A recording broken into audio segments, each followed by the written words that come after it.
प्रमाद तथा मोह। 10 सितंबर 1820 को श्री स्वामीनारायण भगवान श्री सारंगपुर ग्राम स्थित जीवा खाचर के राजभवन के कमरे के बरामदे में पलंग पर विराजमान थे।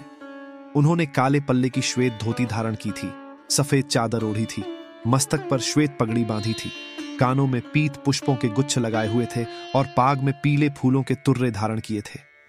उनके कंठ में पीत पुष्पों का हार नाभि तक लटकता हुआ सुशोभित हो रहा था। श्री स्वामीनारायण भगवान पश्चिम की ओर मुखारविंद करके विराजमान थे। उनके समक्ष सभा में मुनि तथा स्थान स्थान के हरिभक्त बैठे हुए थे। तब श्री स्वामीनारायण भगवान बोले, महाभारत के उद्योग पर्व में सनत सुजात आरषि ने धृतराष्ट्र से कहा है कि प्रमाद और मोह दोनों का त्याग करने वाला सर्व प्रकार से भगवान की माया को तैर चुका है और प्रमाद एवं मोह का नाम ही माया है। अतएव हम भगवान के त्यागी भक्त कहलाते हैं। फिर जिसको प्रमाद और मोह रहते होंगे और वह भक्त यदि भगवान की महिमा के बल को लेकर प्रमाद और मोह को मिटाने में सावधानी नहीं बरतेगा तो वह भक्त अपने जीवन काल में कैसा सुख भोगेगा तथा मरकर कैसे सुख को प्राप्त करेगा, यह प्रश्न है। स्वयं प्रकाशानंद स्वामी ने उत्तर दिया कि भगवान का भक्त भगवान के महात्म्य का अत्यंत बल ग्रहण करके प्रमाद एवं मोह के न मिटने पर भी उसके संबंध में कुछ अधिक चिंता नहीं करता। तब श्री स्वामीनारायण भगवान ने कहा कि भगवान के जिस भक्त में प्रमाद और मोह रहे हों उन्हें मिटाने की सावधानी रखता हो उसमें क्या कमी है, तथा जो उन्हें मिटाने की सतर्कता नहीं रखता उसमें कौन सी विशेषता है।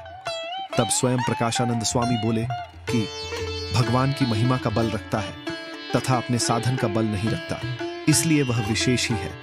तब श्री स्वामीनारायण भगवान ने संशय किया कि प्रमाद और मोहरूपी शत्रु रहने पर भी जो पुरुष गाफिल रहता है उसे आप श्रेष्ठ कहते हैं। जैसे कोई पतिव्रता स्त्री अपने पति के भय से पतिव्रता धर्म रखने की आशंका से मन में अत्यंत सतर्कता रखते हुए किसी पुरुष से हंसकर ताली नहीं लेती। उसके मन में यह डर लगा रहता है कि मैं गफलत रखूंगी तो मेरा पति मुझे व्यभिचारिणी समझेगा और मेरी सेवा को अंगीकार नहीं करेगा, जिससे मेरे पतिव्रता धर्म में बाधा पड़ेगी, ऐसा समझकर सावधान रहती है।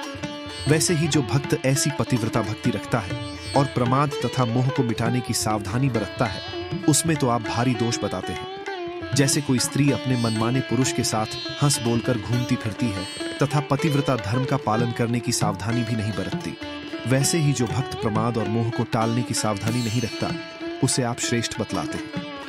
यह आपकी उल्टी समझ नहीं है तो क्या है। और जो गफलत रखेगा फिर वह भगवान का भक्त होगा तो भी उसके समक्ष प्रमाद तथा मोह नामक दो शत्रु बाधा डाले बिना नहीं रहेंगे। जैसे मदिरा और भांग पीने का नशा विमुख पुरुष को भी चढ़ता है, वैसे ही भगवान के भक्त को भी चढ़ता है और वह भी पागल बन जाता है।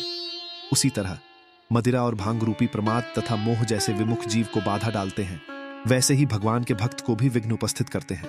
तथा विमुख जीव और हरिभक्त में केवल इतना ही अंतर है कि विमुख से ये दोनों शत्रु टलते नहीं, किंतु भगवान का भक्त यदि सावधानी रखकर उन्हें टालने का उपाय करे तो इन दोनों शत्रुओं का नाश हो सकता है। भगवान के भक्त में इतनी विशिष्टता रहती है, किंतु जो गफलत रखता है वह यदि भगवत भक्त हो फिर भी अच्छा नहीं है। जय श्री स्वामीनारायण।